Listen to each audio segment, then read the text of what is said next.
Hello, welcome to today's webinar. We are happy to have you with us for this session, Unpacking the 2024 IECC Commercial Draft. I'm Connie Umphris, Communications Manager at New Buildings Institute. A few quick housekeeping items before we start today. First, you are muted and we cannot hear you. This helps keep the background noise down so that everyone can better hear the speakers. I want to direct you to the dashboard that you should be able to see on the right-hand side of your screen. If you are having technical difficulties and cannot see the slides or hear our speakers, you can use the question pane in this dashboard to let us know and we will help you as we go. We'll take a few questions at the end of this presentation.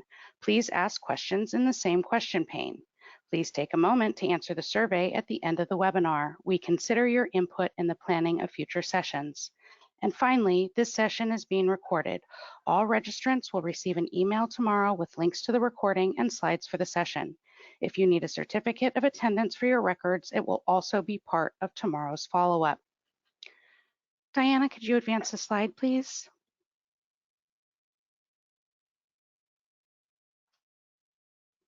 A little bit about NBI. We've spent 25 years promoting advanced design practices, innovative technologies, public policies, and programs that improve energy efficiency at the highest levels and decarbonize the built environment. Slide. Here is today's panel. My colleagues Erin Benningfield and Diana Burke will be leading today's discussion. And I will pass the mic to Erin, who will be starting us off today.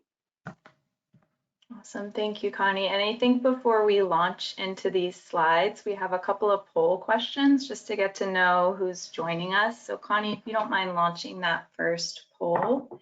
I think you'll see a pop-up with the options for the poll, and we'll leave it open for a few seconds in order to get those responses. And then once Connie closes that poll, we'll be able to see what the results are. So in GoToWebinar, we're limited to 5 responses. I understand that there are probably many more circumstances and types of organizations on the call with us, but we had to kind of narrow it down. So try to choose the one that best represents the organization you're here representing, just so we know who we're talking to. I'll give you about 5 more seconds and then ask Connie to close that. All righty, I'm going to go ahead and close this. Thank you to everybody who's voted. Oops, wrong button. Close, there we go. Awesome. Are we able to see the responses, or can you read them out to us? I know Diana's sharing her screen. We had 29% is local or state government, 20% NGO, and 45% building industry. Awesome. Welcome, folks. And then we have one other question before we launch in, just to get an idea of the level of government that you typically support or engage with in your work. So this isn't necessarily the government you represent if you were in that first category of state or local representative, but it might be different layer than you might work for. So we're just trying to get an idea of where you typically engage in your work.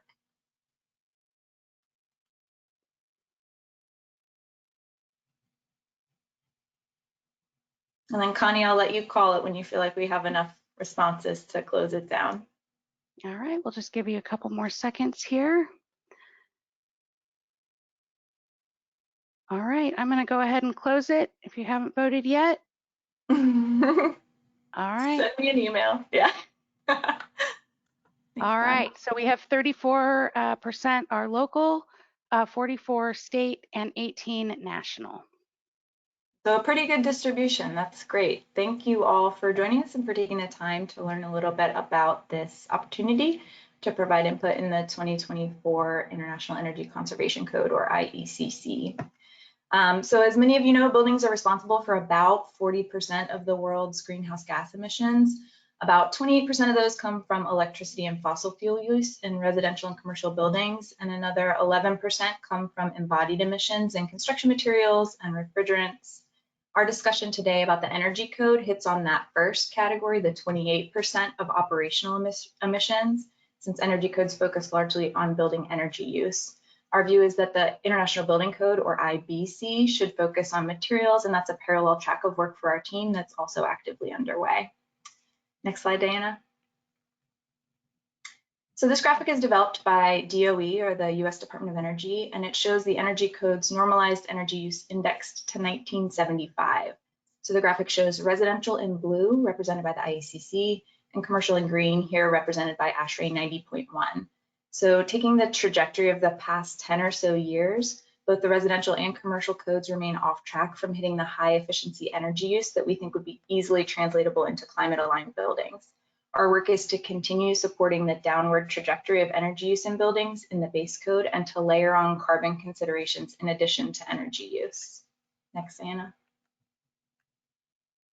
The IECC, or International Energy Conservation Code, is updated every 3 years.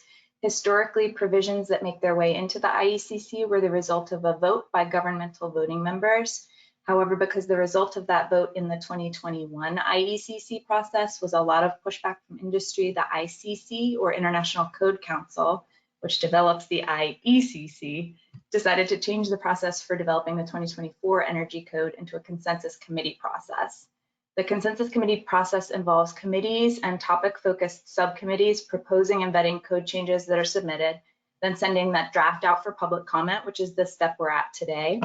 After public comments are received, reviewed, and considered, proposals and changes to the code will be finalized and published as the 2024 IECC. NBI has been participating in both the residential and commercial consensus committee processes and the associated subcommittees. My colleague Diana, who you'll be hearing from most of our time together today, sits on the commercial consensus committee and will talk in more detail about specific proposals and opportunities to comment on those through this edition of the commercial draft. Next slide. So a little bit more about where we are in the process. Last fall, the ICC released a call for proposals for the 2024 IECC with a deadline of October 12th, so almost a full year ago. A total of 256 proposals to the Commercial Energy Code were submitted. The Commercial Consensus Committees met for the first time last September, so September 2021, and have continued to meet once or twice a month until June 2022, so this past June. Each committee member was also assigned to a subcommittee, which also met twice a month from December 2021 to June 2022. A lot of dates, a lot of numbers. The idea is that they've been meeting a lot and talking a lot about these proposals. During subcommittee and full committee meetings, members discuss and vote on each proposal. Proposals that are approved by a majority of consensus committee members were included in the Committee Action Report, or CAR, which was released in July of this year. Before the draft 2024 IECC was allowed to be released for public comment in full, at least 2/3 of the consensus committee members were required to approve the CAR, which occurred in a ballot that took place in August of 2022, so last month. The public comment draft, number 1 of the commercial 2024 IECC, was released about 3 weeks ago on September 6th, and we have until October 21st to submit public comments on the draft. We've been told the public comment draft of the corresponding residential code will be released toward the end of October or early November, and we'll host similar outreach and support around the residential code when that draft is released. Next, Diana. Hey, Erin, real quick before you go on, we had a question: who is on the committee and how many people? Do you have any that info? So we can send a link to the roster. It's on ICC's website. So I can grab that once I stop chatting, and I'll drop it into the chat as a response. Thank you. Yep. All right, my last slide, and then I'll get you that link. So as part of the code change proposal process last fall, NBI submitted a number of proposals based on the 5 foundations of a zero carbon building. We think to get to zero carbon buildings, you have to draw on a suite of strategies, which include energy efficiency, usually the most cost-effective way to get close to zero carbon, renewable energy to make sure that energy used in buildings, whether generated on-site or off-site, doesn't emit carbon, grid integration techniques like demand responsive water heaters and energy storage so our buildings can use renewable energy when it's being produced or at the lowest carbon times of day and can serve as grid assets when needed, electrification so that we no longer burn fossil fuels in buildings, and life cycle impacts like embodied carbon in building materials and refrigerants. So I'm happy now to pass it over to Diana to talk in much more depth about the specifics of the IECC commercial comment process and how you can participate in that. Diana. Thanks so much, Erin. So in this webinar, I will discuss the items we plan to include in our public comment on the draft 2024 IECC, which focus on the strategies that Aaron described above. We plan to comment to support the key climate-aligned provisions that were included in the draft 2024 IECC, and on key provisions that did not get into that draft, which we believe should be there. I'll discuss very briefly the proposals which involve incentivizing or requiring electrification of both our commercial buildings and the transportation sector. I'll then move on to discuss proposals that relate to renewable energy and grid integration. We'll then discuss the more aggressive energy efficiency requirements we should support and the energy efficiency requirements that did not make it into the code. I want to get a brief sense of what topics of these 4 topics that this group is most interested in. Connie, can you release that third poll?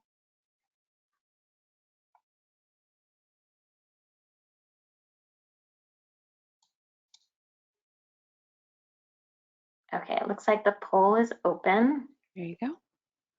Thank you, Connie. Yeah. And you can close the poll when you feel like you have enough participants. Okay.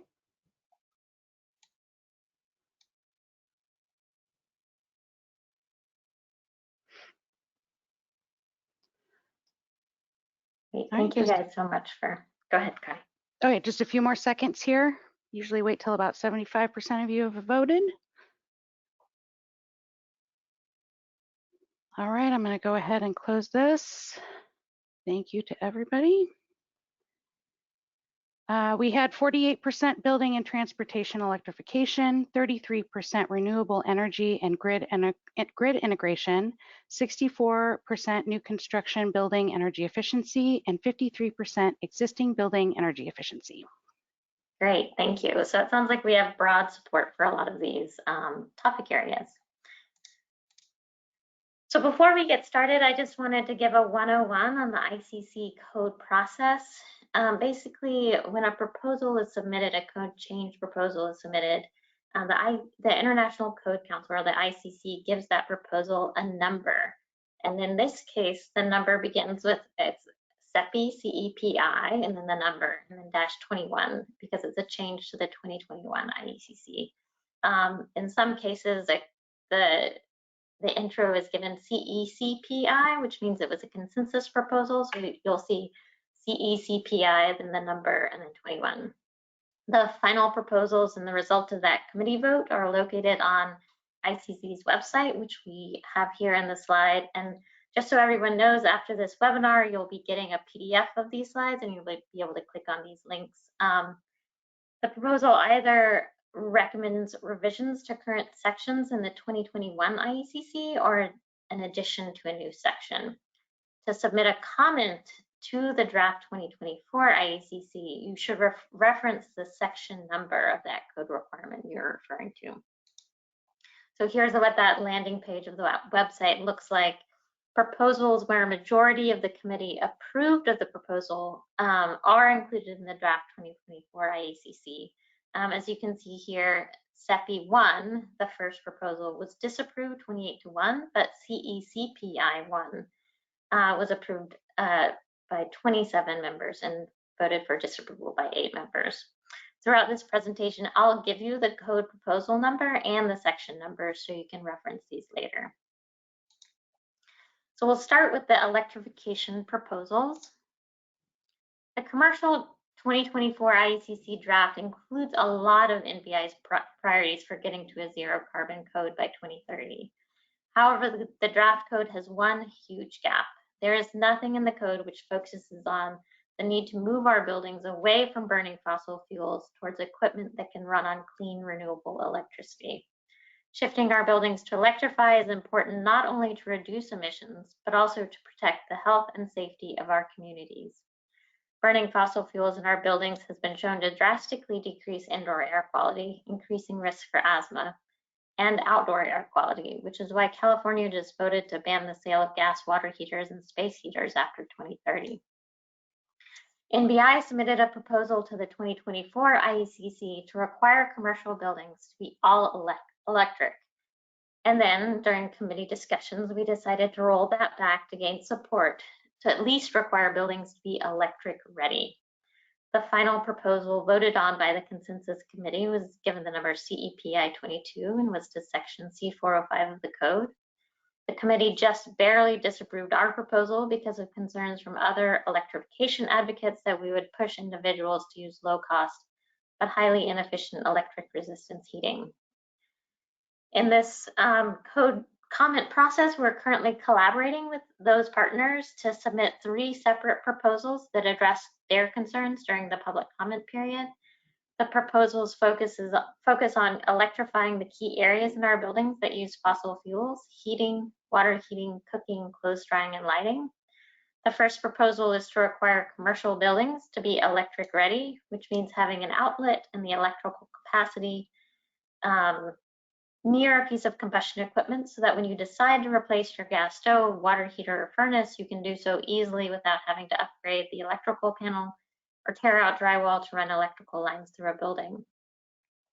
The next proposal incentivizes buildings to electrify by requiring buildings that use fossil fuels to be more energy efficient than their all-electric counterparts.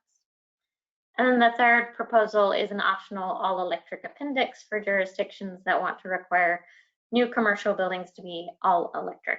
The new appendix is intended to also discourage the use of electric resistance for heating. NBI is coordinating a sign-on letter for those interested in supporting building electrification in the 2024 IECC during this public comment period. And later on in these slides, I'll show you how you can see that sign-on letter and decide whether to sign on to it. NBI is also collaborating with others to create a groundswell of support for the electric vehicle infrastructure requirements, which did get included in the draft 2024 IECC. The proposal, which is to section C405.14 of the code, is entitled CECPI1 by the ICC, and it requires buildings with parking spaces to install EV chargers, be EV ready, and or EV capable. So if you don't know what that means, an EV ready space means that the space has an outlet near the parking space, but no EV charger. An EV capable space means that the building has the electrical capacity for an EV charger and conduit from the panel to the space, but no outlet or charger. And of course, an EVSE space means that the space has a level 2 EV charger installed. As you can see, the requirements vary by occupancy, which is another term for building type. For example, multifamily buildings, which is building occupancy type R2, they are required to install chargers at 20% of their parking spaces, make 5% of their spaces EV ready, and the remaining 75% of parking spaces have to be EV capable. Making sure multifamily buildings have EV chargers is crucial because the majority of charging is done at home. This proposal was probably one of the more controversial proposals in the 2024 IECC because of concerns of whether it was in or out of scope of the code, but it was approved by the commercial committee. So we need to show both the ICC and committee members how important we think EV infrastructure requirements are to meeting the growing demand for electric vehicles so that the committee does not weaken or remove the requirements in the final code. Partners of ours are coordinating a sign-on letter for those interested in supporting EVs in the public comment period. And again, at the end of this slide, I'll show you how you can see that sign-on letter and be included. So let's move on to renewables and grid integration proposals in the 2024 IECC. So a big proposal that made it into the draft 2024 IECC was a new mandatory requirement for on-site renewable energy, which we estimate will provide about 10 to 12% of the average commercial building's energy use. The requirement states that buildings install 0.75 watts of renewable energy per square foot of conditioned floor space for the 3 largest floors of a building. There's not enough roof space because of too much mechanical equipment, or there's too much shading or not enough solar exposure. The building is then required to purchase renewable energy off-site. Like EVs, we hope a lot of people will join us in showing our support for this proposal in the public comment period. Because renewables are newly required in the code, we wanted to make sure that the definition for renewable energy resource only includes renewable energy resources that reduce carbon emissions. NBI was able to get a proposal into the draft code excluding biomass products made from wood, because we know deforesting our forests in the name of renewable energy actually results in increased emissions and a degraded environment. However, the proposed definition could be improved further. We will propose in the public comment period to remove biomass entirely from the definition and replace it with the term renewable fuel, defined as a fuel that results in at least 70% reduced carbon emissions compared to a fossil fuel equivalent. As many of you know, as we transition towards a renewable grid whose supply varies when the sun is shining or the wind is blowing, we need our buildings to demand electricity when there is excess renewable energy supply to improve resiliency, reduce utility costs, and carbon emissions. 4 proposals got into the 2024 IECC, which we think will make our buildings much more grid interactive. The first requires buildings to have grid interactive thermostats, which can pre-cool or preheat a building when renewable energy supply is high. The second requires electric water heaters in buildings to be demand responsive, meaning the water heater itself would be able to heat the water when renewable energy supply is high. And the third requirement requires buildings to either install energy storage to store their on-site renewable energy or be energy storage ready to have the electrical capacity and a space for an energy storage system. The final proposal requires buildings to achieve a certain number of credits for either renewable energy or by choosing among 7 grid integration options in section C406 of the code. We'll also be submitting a comment in support of these measures. So let's move on to the energy efficiency requirements that primarily pertain to new construction in the code. So there are 3 notable energy efficiency measures that we think are missing in the draft 2024 IECC. The most important missing requirement relates to cool roofs. The 2024 IECC has cool roof requirements for the hotter climate zones 0 to 3, and those requirements are not very stringent. We believe the IECC should update those requirements by increasing their stringency and expanding them to colder climate zones 4 and 5, and buildings and cities in climate zone 6. Cool roof requirements are not only important because they improve the efficiency of the building, they also save money for building owners because of their longer lifespan compared to dark roofs.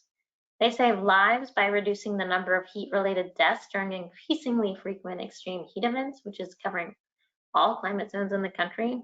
They improve health outcomes by reducing urban temperatures.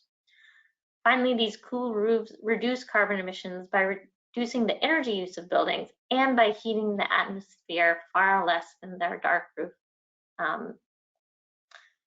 alternates. The Smart Surface Coalition is coordinating a sign-on letter for those interested in supporting cool roofs in this public comment period, and again, I'll show you how to do that later. An envelope backstop is another requirement we think is missing in the draft code. In the commercial code, there are 2 main pathways to comply with the code. The first is the prescriptive pathway, which has a defined insulation requirement for walls and a limit to how much fenestration you can place on your building. The other pathway is a performance pathway, which allows unlimited trade-offs between the building envelope, and other building systems like your HVAC or lighting system. Studies have concluded that weaker building envelopes can permanently limit building energy performance, even as lighting and HVAC components are upgraded over time, because retrofitting that envelope is less likely and more expensive for building owners. NBI is coordinating up with other partners to submit a proposal that will limit trade-offs for longer-lasting energy efficiency performance. Another proposal we are submitting relates to multifamily buildings. Relates to multifamily building alignment, which was not approved, but we think by submitting slight modifications to that proposal we submitted earlier, it could pass. So currently there are large discrepancies in terms of system design, control, and stringency between a 3-story multifamily building, which is regulated by the Residential Energy Code, and a 4-story multifamily building, which is regulated by the Commercial Code. This leads to market confusion, enforcement inconsistencies, and large potential untapped energy savings. NBI is submitting 2 proposals to make sure the window and the lighting requirements in both the residential and commercial code for multifamily buildings are the same. One of the most impactful new requirements in the 2024 IECC is the revision to Section C406, which requires buildings to achieve a certain number of energy credits. This section accounts for approximately half of the total energy efficiency gain between the 2021 IECC and the draft 2024 IECC, resulting in buildings that are about 5% more efficient. The section requires one to choose among 32 efficiency measures and achieve around 70 points. Those points relate to the site energy index percent improvement. Those measures involve options to improve the building thermal envelope, reduce envelope leakage, improve HVAC performance, install more efficient hot water systems, better lighting performance, install more efficient elevators, and more efficient kitchen equipment.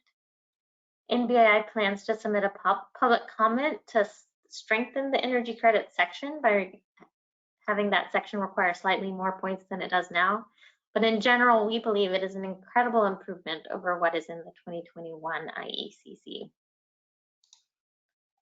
Another pretty impactful measure which made it into the draft 2024 IECC is a proposal to address thermal bridging in the Energy Code. Thermal bridges, as you can see from this picture, can have an oversized impact on the performance of the thermal envelope and thus a building's energy use. It can reduce the thermal performance of that envelope by between 20 and 70%. The proposed addition addresses common thermal bridges in commercial buildings like balconies, slabs and decks, cladding supports, structural beams and columns, vertical fenestration, and parapets. NBI plans on submitting a comment in support of these thermal bridging requirements. Another proposal, which is pretty impactful, is an addition of a new metric called HVAC Total System Performance Ratio. It's a new section, Section C409 in the draft 2024 IECC, and it's a tool that can be used to drive the energy performance of commercial buildings and help communities meet their climate goals. The addition of the TSPR metric, which evaluates overall system efficiency instead of individual component efficiency in HVAC systems, allows one to incentivize buildings to install HVAC system types that can cost-effectively reduce the total energy consumption of a building. The metric results in more efficient HVAC selection, avoids complex modeling, and results in reduced operating costs and carbon emissions. There are 3 other efficiency requirements that I wanted to mention briefly that do result in significant savings, but were not very controversial, and so we will not comment on them. But I wanted to let you know that the 2024 IECC includes further reductions in lighting power allowances and new lighting control requirements, which result in significant savings. Another important requirement that made it in expands the use of demand control ventilation, which limits ventilation when certain building spaces are vacant, and also results in significant energy savings. Okay, moving on to requirements that address existing buildings. NBI submitted a number of proposals to improve the requirements for existing buildings. We submitted a proposal to require substantial alterations and additions for existing buildings to include additional efficiency measures from Section C406, like improve envelope, HVAC, lighting, water heating. By requiring substantial alterations and additions get a portion of the energy credits required for new construction. For example, for major alterations, the draft code would result in 1% building site energy savings from this single measure. And for additions, the draft code would result in 3.5% building site energy savings. This is a huge deal, since existing buildings make up the vast majority of the built environment, and the best time to improve their efficiency is during these major construction events. Another major change to the code includes requiring energy monitoring for more building types and requiring buildings to submeter their energy use for electric vehicles. These requirements are crucial to help existing buildings meet new building performance standards, which, as you can see on this map, are being considered in many major cities across the country. Without submetering, building managers would not be able to determine what systems are consuming energy and thus would be put at a disadvantage if their municipality asked them to reduce their building energy use. Without monitoring for electric vehicles in place, building managers would not know how much energy is being used by the building versus the electric vehicle charging stations. And for those that don't know, building performance standards are efficiency requirements for existing buildings. So that concludes a summary of the major proposals we plan to comment on during the public comment period. So let's now discuss how you can comment. So there are basically 4 levels of engagement that you can participate on in order of least effort and frankly least impact to most effort and most impact. The lowest level of engagement is to sign on to a general sign-on letter. Medium level is agreeing to be a co-proponent on a specific proposal, one of our proposals, for example. A high level engagement is to actually submit your own comment on a specific code section to support it. And the highest level of engagement is to comment on and suggest changes to the code with both a reason and a cost statement. Finally, no matter what method you do or choose, the most impactful thing you can do is to attend committee meetings when the proposed changes to the draft 2024 IECC are discussed. Attending meetings is far and away the most impactful action. So how do you participate in these 4 levels? So if you want to sign on to a sign-on letter, we will have 4 options. MBI will submit an overarching general letter stating our support for new proposals and existing proposals in the draft code. We're also drafting a sign-on letter in support of code proposals to encourage building electrification. And finally, as I said earlier, we're coordinating with Noelani Derrickson from Tesla, who is organizing a general sign-on letter to support EV infrastructure, and Greg Katz from the Smart Surfaces Coalition, who is organizing a sign-on letter to support cool roofs.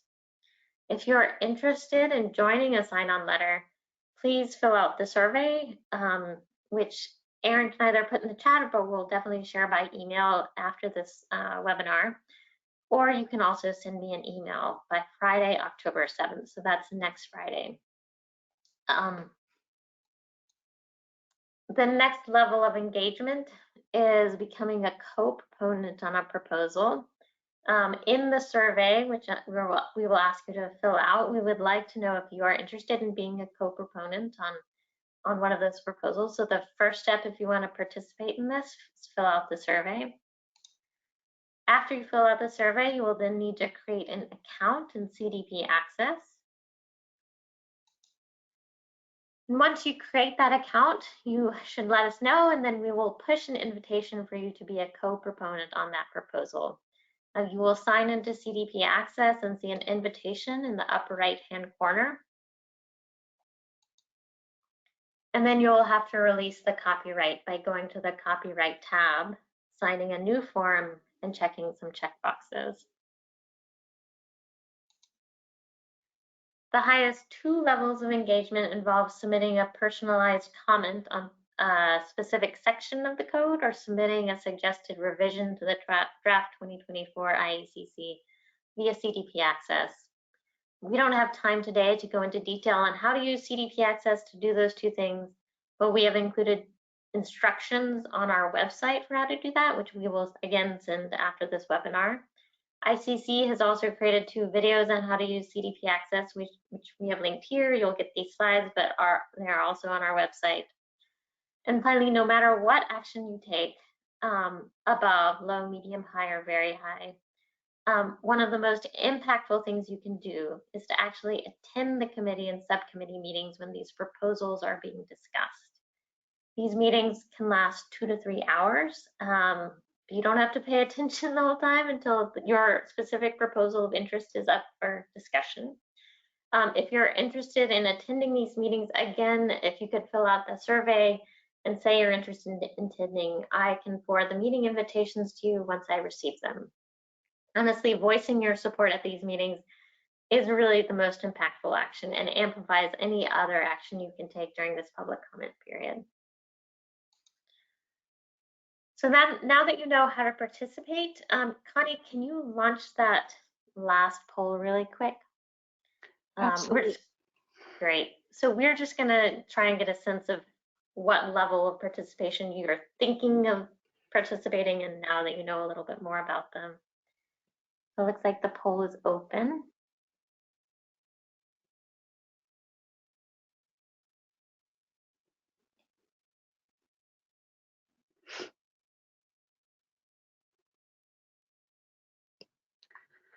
Okay, just another few seconds here. Thank you to everybody who's voting.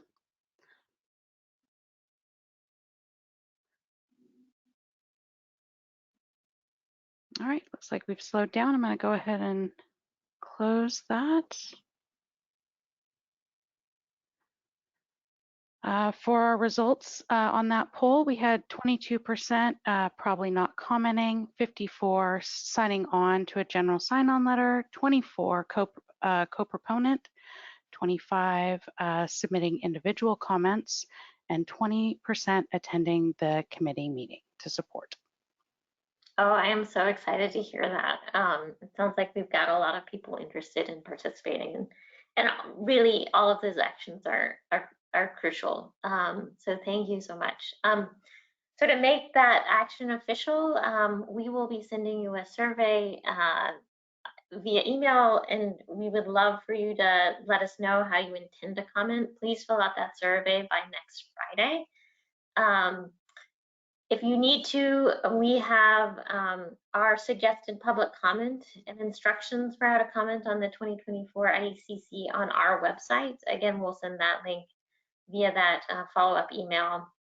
And finally, if you want to keep up to date, if you plan not to comment, but you want to just find out what happens, please subscribe to our Codes for Climate newsletter. And then if you have any questions, you can email me, diana@newbuildings.org. So I think we have quite a bit of time for questions. So we'll take a few questions now if anybody has any questions or concerns or comments. Okay, you guys, Diana and Aaron, if you'd like to turn on your cameras for this, you are welcome to at this time. And just a reminder, we will be sending the follow-up email. It goes out tomorrow morning, well, tomorrow morning Pacific time, with a link to the on-demand recording.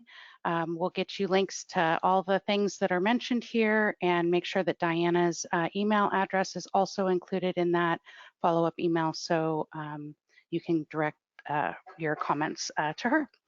So let's see, a lot of these just came in just a second here. Oh my goodness. Does demand responsive water heaters for CEPI 125 C404 10 apply to residential, commercial, or both types of buildings?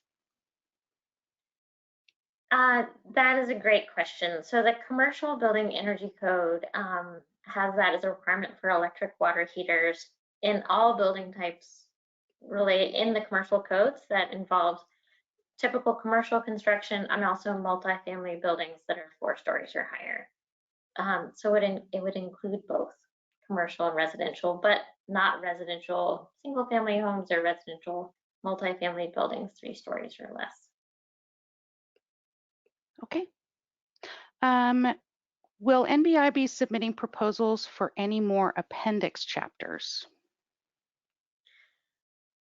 Yes, so we proposed one of our proposals, SEPI 22, which was originally our all electric requirement for all new construction. That proposal, we rolled that back during the committee process to require buildings to be electric ready. In the base code or any state that adopts it, that would be a mandatory requirement. But we also, in that SEPI 22 proposal, included an all-electric appendix that jurisdictions can adopt if they're interested. We are making slight revisions to that electric ready proposal and the all-electric appendix that we think will probably maybe gain more support from the Commercial Consensus Committee. So yes, that we will be proposing an all-electric appendix. And I did not mention, but I should have, that there are a few other appendices that were added in the 2024 draft code.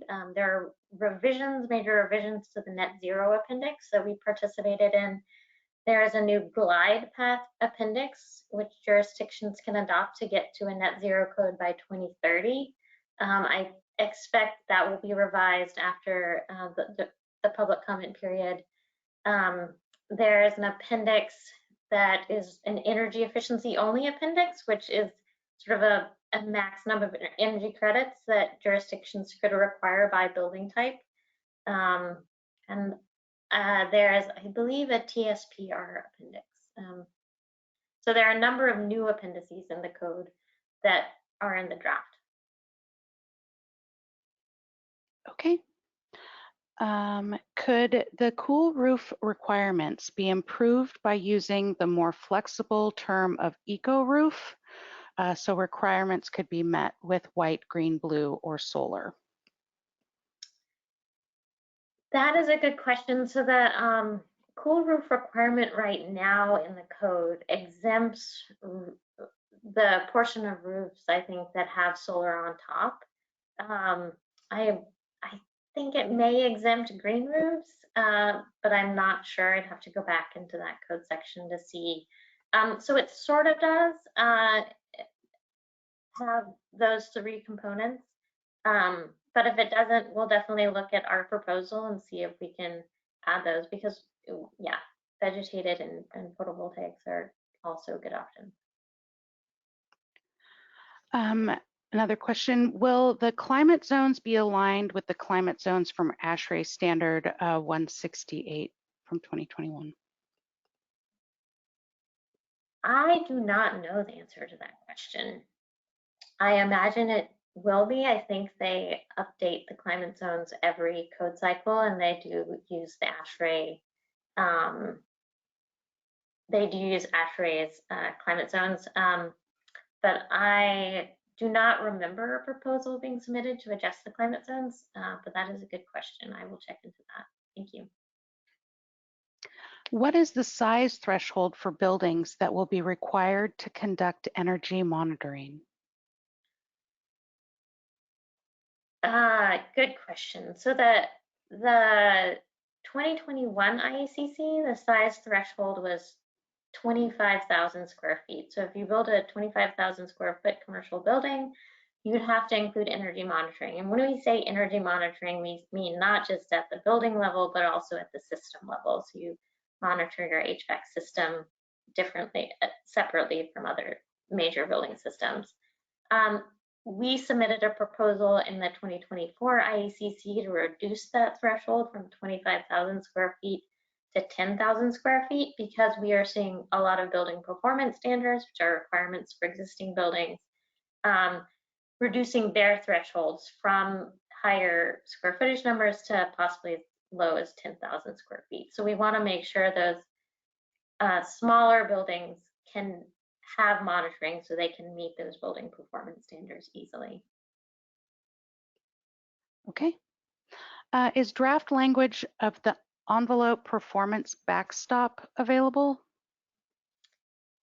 We are in the midst of figuring out what that draft is, and I can share where it is. We're involving a few other people. If you're interested, I can definitely share it with you. It's a Google Doc right now.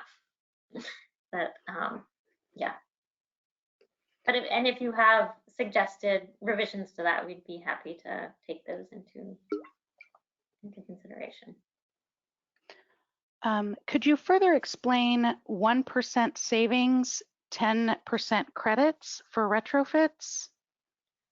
Yeah, so each credit in the section C406.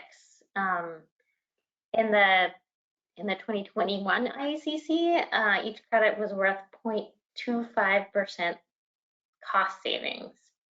In the 2024 IECC, each credit is worth 0.01% site savings. So by requiring a certain number of credits for alterations, then you can just multiply that number by 0.01% and get the total building energy savings. And all of those credits, that it was developed with a lot of modeling that PNNL conducted. PNNL submitted the original energy credits proposal, and we submitted the existing building energy credits proposal.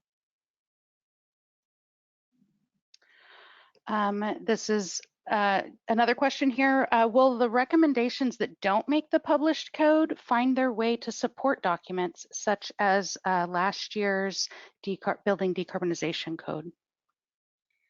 Yes, we can definitely make these suggestions available for municipalities to adopt. Yeah, we consider our building decarbonization code, and if you haven't noticed, we just released an existing building decarbonization code. We treat them as living documents, so we'll be updating them as we see improved code language. Are the grid integration measures controversial? Are there concerns that they might not make it into the final code? For commercial,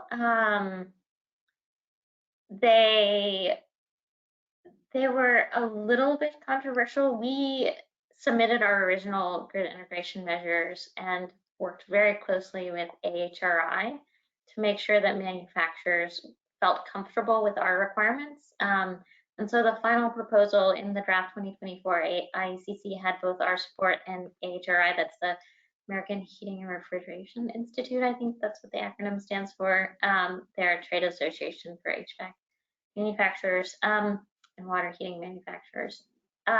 So not super controversial on the commercial side, though there were concerns about cybersecurity and other things that we dispelled the myths and it passed. I will say on the residential side of the code, which is still in process, and that code won't be released until late October, early November, they were more controversial on that side of the code, so we're still trying to figure out if they're going to be in the final draft. Okay, we have a question about the TSPR. How does the TSPR compare to a TEDI, thermal energy demand intensity metric? Yeah, so those two metrics actually complement each other. So TEDI relates to the building envelope. It relates to how much heating demand is, how much heating load you need in a building. So how much, when you design your HVAC system, you design it to that heating load by the TEDI. So if you improve your building envelope and you reduce air leakage, reduce your demand for heating, your heating and cooling demand. So that's what TEDI means. TSPR is on the other side. It's sort of overall efficiency of the HVAC system, not the envelope. And it's defined as, let me see if I can remember this correctly. It's the total heating load provided by the HVAC system divided by the energy used by the HVAC system, the total HVAC system. Yeah.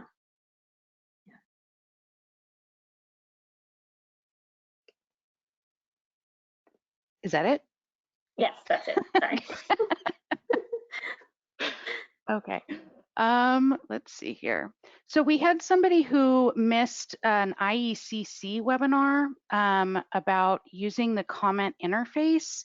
Are you guys familiar with that webinar? And do we have the ability to share that link with our attendees today? Yeah, so I got that link from the IECC. It's included in the slide, so okay. you'll be able to link there. It's also included, we put it on our website. It's Great. a 30-minute webinar. ICC also sent us slightly shorter version, a 10-minute video about how to use CDP Access. So if you don't have 30 minutes and just want to use the 10-minute version, yeah, you can do that. And it's not, honestly, CDP Access isn't that difficult to use. You just have to learn how to use it. Okay, and another question about ASHRAE kind of coordination. Is IECC coordinating with ASHRAE? Did I ask you that one already? 90.1? Okay. No, yeah, so the way ASHRAE and the IECC coordinate, it's interesting. So usually ASHRAE, if there's a new proposal that's going to go in ASHRAE 90.1 2022, then ASHRAE submits it to the IECC. And the committee votes on whether to include that new ASHRAE proposal. So the ASHRAE did submit a number of proposals to the 2024 IECC, which are in 90.1 2022. And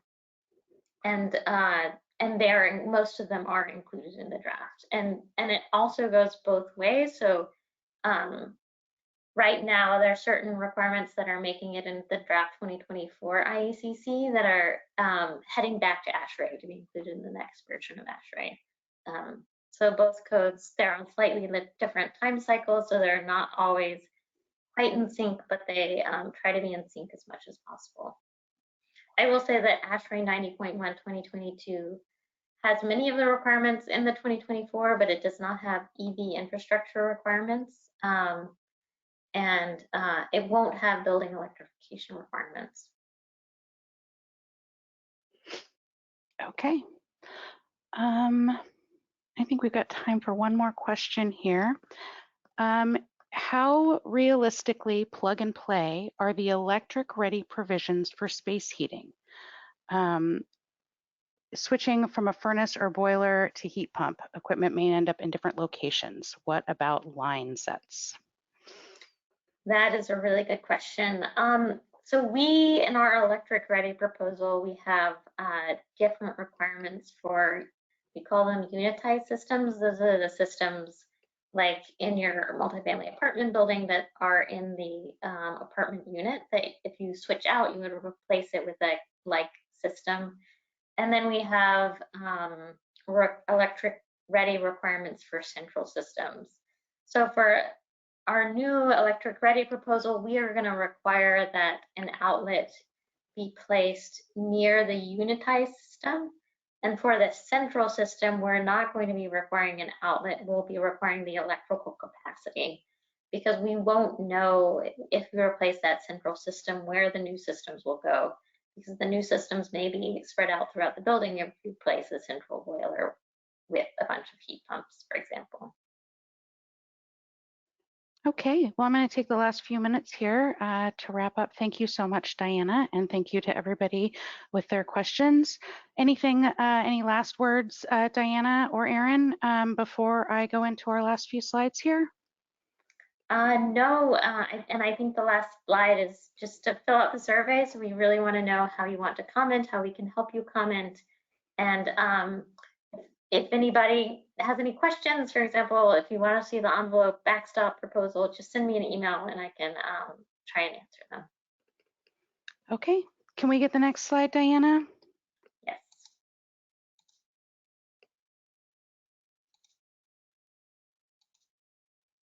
There you go. For those of you who follow NBI, we're getting ready to close out our call for speakers for the 2023 Getting to Zero Forum that'll be held in Minneapolis, both live and virtual.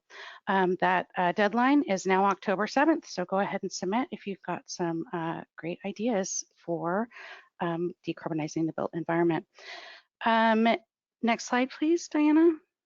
Here are all the ways you can connect with NBI on social media to keep informed about the 2024 IECC. And the next slide, please.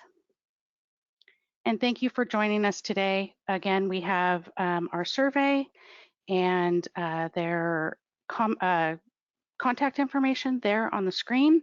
Again, you'll get an email tomorrow with all the links that you need to rewatch investigate further and comment here for the 2024 IECC.